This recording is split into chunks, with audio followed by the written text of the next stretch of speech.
When you hear the word chainsaw, you probably imagine a forest, a loud engine, a spinning chain, and a tree falling to the ground. But that is not where this story begins. Not in a forest, not in a lumber camp, not with a man cutting wood. The first ancestor of the chainsaw was created for a place far more unexpected. A place filled with fear, pressure, and desperate decisions. Before it became a tool of the forest, the chainsaw began as an instrument of medicine. And once you know why, you may never look at this machine the same way again.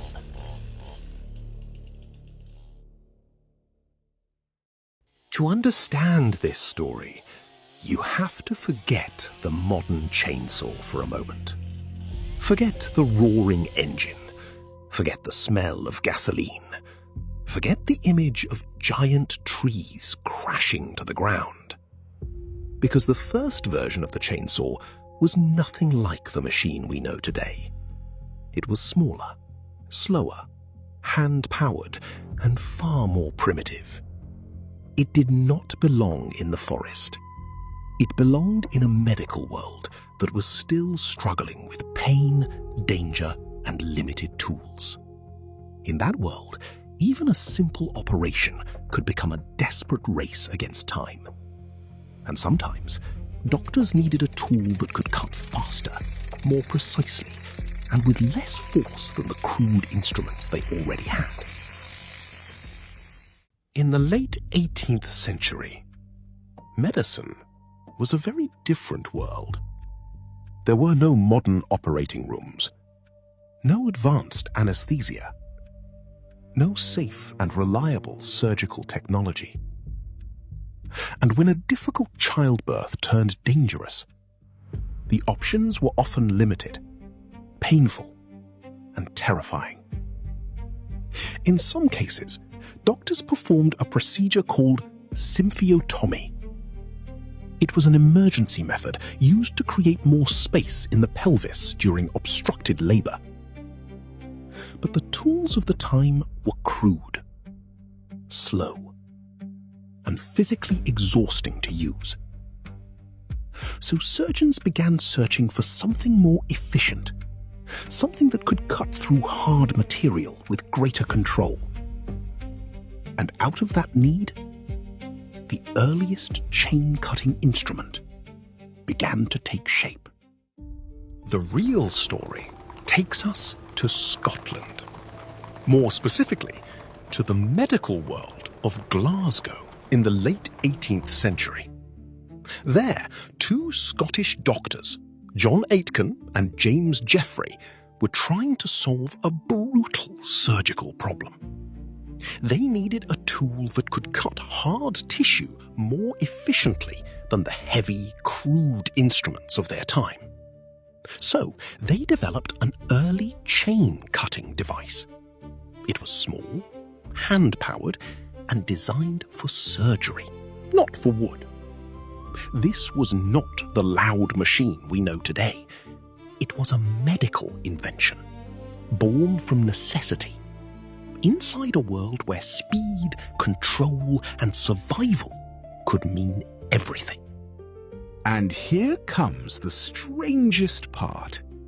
One of the ancestors of the chainsaw entered history through medicine and through childbirth. That is the detail most people never expect. This early surgical chain instrument was used in procedures linked to difficult and obstructed labor. Not in forests, not in sawmills, not in logging camps. Its first shocking role was inside the medical struggle to save lives. That is what makes this story so absurd. One of the most aggressive-looking tools in the modern world started as part of a desperate medical solution. Over time, the chain-cutting idea did not stay inside the medical world. The same basic principle could also be used to cut wood. And as industry grew, timber became more valuable than ever. Engineers and inventors began to imagine a larger version built for the forest.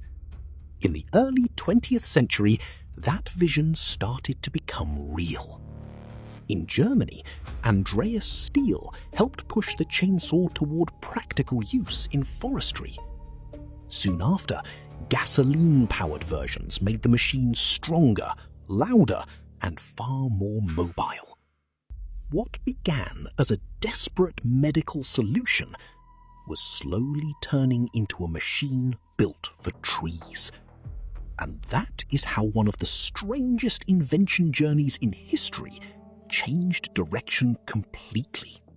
But the first forestry chainsaws were not easy to use. They were massive, heavy, and often needed 2 people just to control them. This was not a small tool you could carry casually into the woods. It was closer to a roaring machine that demanded strength, balance, and courage. Early loggers were not just cutting trees, they were wrestling with metal. The machine saved time, but it also brought noise, weight, smoke, and danger. And still, it was faster than the old way.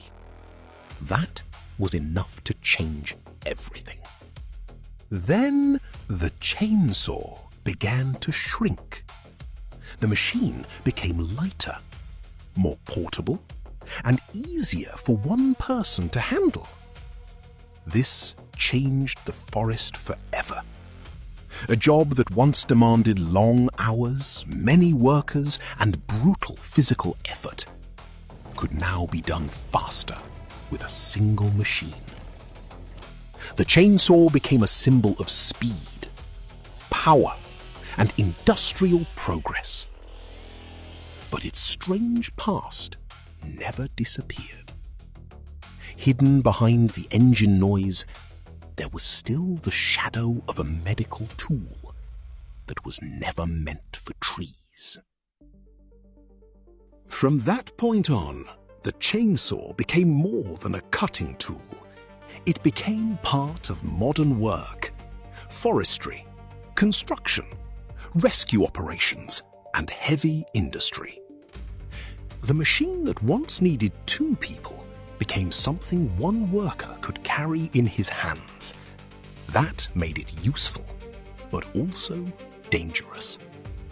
Because every invention that gives humans more power also gives them more responsibility.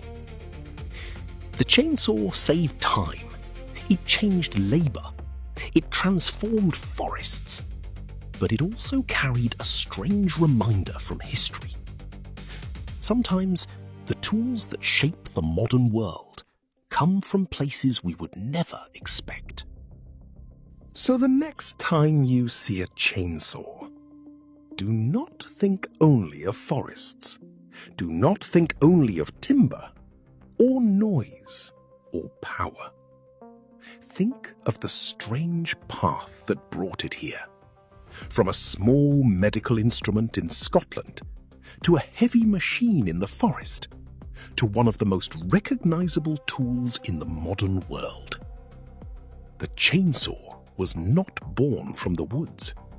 It was born from urgency, from pressure, from a problem people were desperate to solve. And maybe that is the strangest truth about invention.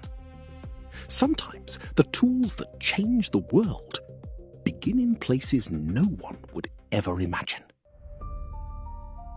This was the Invention Files, and the next file may be even stranger. Subscribe now and get ready.